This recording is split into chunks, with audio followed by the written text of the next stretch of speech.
tanpa rasa terus berlanjut.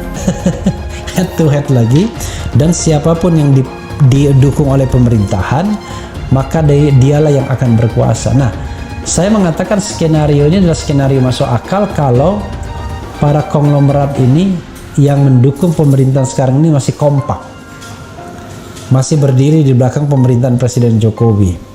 Tapi konon katanya mereka mulai tidak kompak. Para konglomerat ini mulai tidak kompak. Grup ini mendukung Ganjar, grup ini ternyata ke Surya Paloh, ya kan, terserah Surya Paloh mau dukung Anies atau tidak misalnya.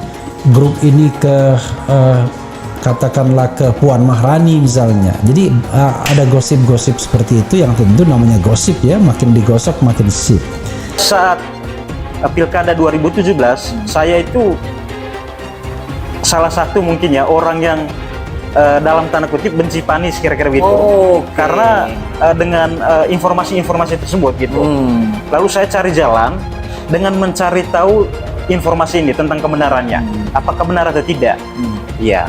Lalu dalam proses itu saya coba cari informasi, salah satunya melalui teman Pak Anies. Ya, melalui teman Pak Anies, teman masa kuliahnya Pak Anies, gitu. Setelah diskusi dengan teman Pak Anies ini, saya belum puas, gitu Bang. Saya belum puas. Masih belum yakin. Masih belum yakin. Ya? Lalu saya cari informasi lain. Ya, dan setelah dapat informasi itu, lalu saya coba menggali lagi dan ngobrol langsung dengan Pak Anies. Ya. Lalu ketika sebelum kami deklarasi, tetapi sebelum bikin relawan, sudah lama saya mencari tahu informasi itu. Kira-kira di 2019.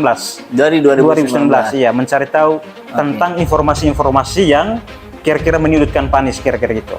Iya. Lalu tadi saya coba tanya langsung ke Pak Anies. Ternyata setelah dijawab oleh Pak Anies, lalu saya menyesuaikan dengan data-data yang apa yang menjadi kinerja Pak Anies, dan itu meruntuhkan asumsi negatif saya tadi gitu. Dan itulah yang membuat, yang meyakinkan saya bahwa memang dukungan kita kepada Pak Anies itu adalah tepat, benar. Sehingga memang kami merasa keputusan kami itu adalah sesuatu yang tepat, yang benar, karena framing isu-isu yang dimainkan oleh mungkin oleh kelompok-kelompok tertentu, orang-orang tertentu, itu tidak benar gitu. Nasdem sebut safari politik Anies kerap diganggu salah satu institusi negara. Ketua DPP Bidang Pemenangan Pemilu Bapilu Partai Nasdem Effendi Choiri mengatakan, safari politik mantan Gubernur DKI Jakarta Anies Baswedan kerap diganggu oleh oknum dari salah satu instansi negara. Menurut mereka, gangguan itu terstruktur dan memiliki pola yang hampir sama. Daerah yang dihadiri Mas Anies itu selalu ada gangguan. Jenisnya ada yang sama, ada yang tidak. Kalau spanduk sama, hampir semua sama. Kata Effendi ditemui di wilayah Jakarta Timur Senin 13 Februari 2023 malam. Jadi saya tahu, saya dapat info yang sangat akurat bahwa itu kerjaan oknum atau institusi dari salah satu institusi negara, kata dia. Ia tak menuding bahwa gangguan itu dilakukan partai politik tertentu. Menurut dia hanya ada satu parpol yang kerap menyerang Nasdem, namun mayoritas partai lain tetap berhubungan baik. Parpol baik-baik saja, ada memang yang nyerang-nyerang Nasdem. Taulah ya, yang lain-lain baik-baik semua. Mengertilah bersaudara, ujar dia. Ia juga tak merasa bahwa penolakan itu berasal dari masyarakat yang resisten terhadap Anies.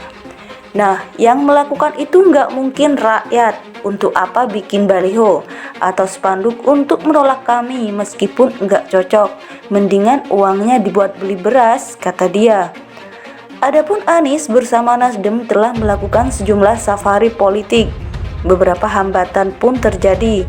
Dalam kunjungan di Aceh 3 Desember 2022 misalnya, kantor DPW Nasdem dilempari telur busuk sebelum acara Jalan Sehat bersama Anies. Kemudian kemunculan baliho yang berlogo Hizbut Tahrir Indonesia atau HTI yang mendukung Anies di Banten 24 Januari 2023. Sebelumnya, kunjungan Anies di Bandung, Jawa Barat 22 Januari 2023 juga ditolak oleh sejumlah massa yang berunjuk rasa di dekat pintu keluar tol Kutawaringin.